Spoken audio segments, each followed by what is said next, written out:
Chapter 6. Matthew and Marilla. But when she arrived back at Green Gables, Anne knew at once that something was wrong. Matthew looked much older than before. "What's the matter with him?" Anne asked Marilla.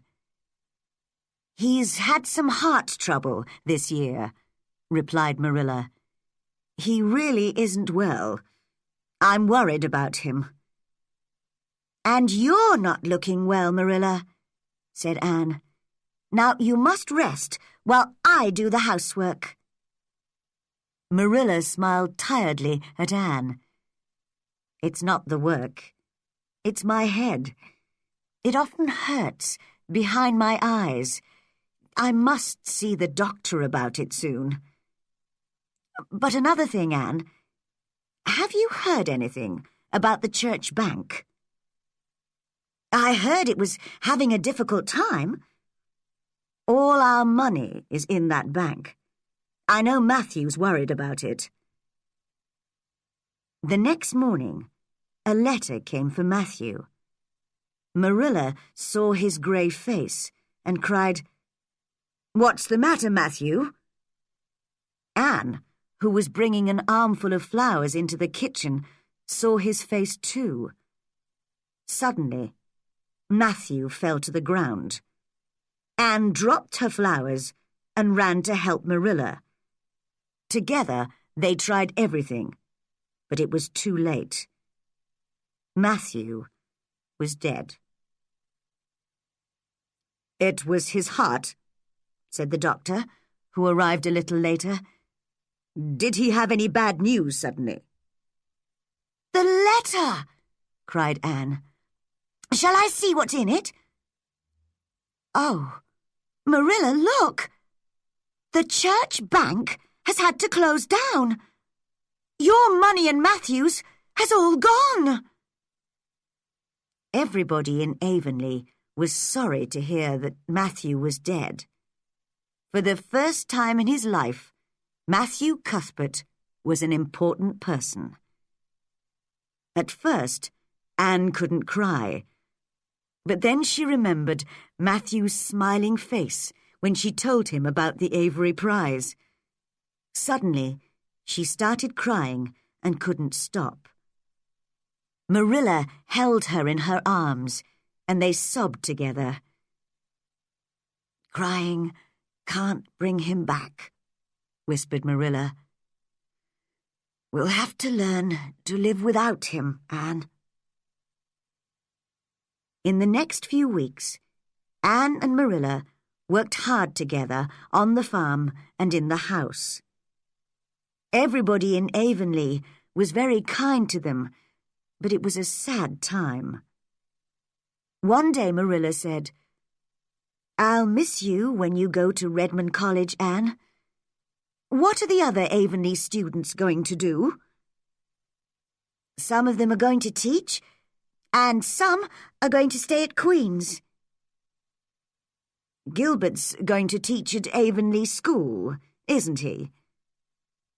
Anne didn't reply. So Marilla went on, "He's very tall and good-looking now, don't you think? Like his father, John, when he was younger. You know, John and I were very good friends years ago." Anne looked up, interested. "What happened? Why didn't you—" "Well, we had a fight about something. He asked me to be friends again, but I couldn't forgive him. Later I was sorry, but he didn't speak to me again. Perhaps oh well, it was a long time ago." The next day, Marilla went to see the doctor. When she came back, she looked very tired and ill. "What did the doctor say?" asked Anne worriedly. "He says I mustn't read or write, and I must wear glasses. Then my head won't hurt. But if I'm not very careful, I'll be blind in 6 months." For a minute, Anne was silent. Then she said firmly, "Then you must be careful, Marilla." "Think how terrible it is to be blind. But how lucky you've got a free place at Redmond College." "I can't give you any money, you see. All our money's gone, and I can't work now. I think I'll have to sell the farm and go and live with Rachel Lynde." And poor Marilla sobbed wildly. That night, Anne sat alone in her bedroom. She thought and thought for some time, and then she smiled. When she went to bed, she knew what she was going to do. The next day, she explained it all to Marilla. "You can't sell Green Gables. It's our home. Just listen. I've planned everything. I'm not going to Redmond College. It's too far away. I'm going to teach in one of the village schools near here. Then I can live there during the week and come home at weekends to look after you. Diana's father will use our fields and pay us for them, and so we'll have some money. You see?" "Oh, Anne, I'll be all right if you're here, but you must go to Redmond if you want to study." "Redmond College doesn't matter," laughed Anne.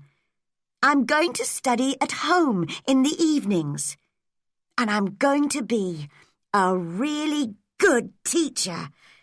That's better than anything." Marilla shook her head and tried not to cry. "You're a good girl, Anne. Now we can keep Green Gables." A few days later, Rachel Lynde came to the farm. "Do you know," she said, "that Gilbert isn't going to be the Avonlea teacher now?"